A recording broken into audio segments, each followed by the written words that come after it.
Today, we shall reflect on the life of St Benedict Joseph Labre. St Benedict was born on the 25th of March 1748 at Ametz near Boulogne in France. The eldest of 15 children of a well-to-do farmer and shopkeeper, he studied for some years with an uncle who was the vicar of Erin, until he realized that he had no vocation to the priesthood but the call to the strict life of the cloister. However, 2 Carthusian monasteries refused to accept him, and after a 2-year probation at La Trappe, he was dismissed from there too. Then, when he finally tried life with the Cistercians, he fell critically ill and had to leave. He was then 22. At this point of time, he was inspired to make a pilgrimage to Rome, and with this began his unique life as the Holy Tramp. 13 years of continuous pilgrimage to the great shrines of Christendom in Spain, France, Germany, Switzerland, and Italy.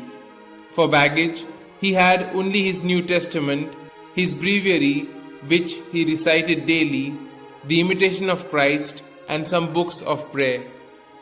Maintaining a strict fast and perpetual abstinence, he begged as he went along, and shared the little he received by the way of food and alms with the poor and the needy.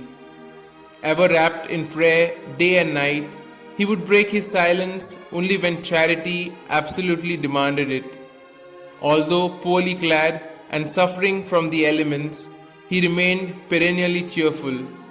This interior peace and willing acceptance of suffering he was supernaturally able to pass on to others.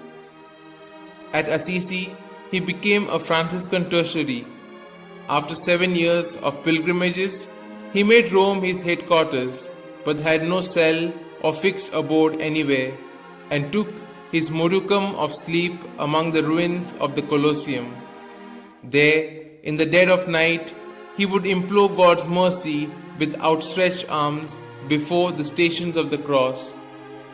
Each day, he would frequent those churches where the 40 hours devotion was in progress, and he would spend hours in ecstasy, thus coming to be known as the beggar of perpetual adoration.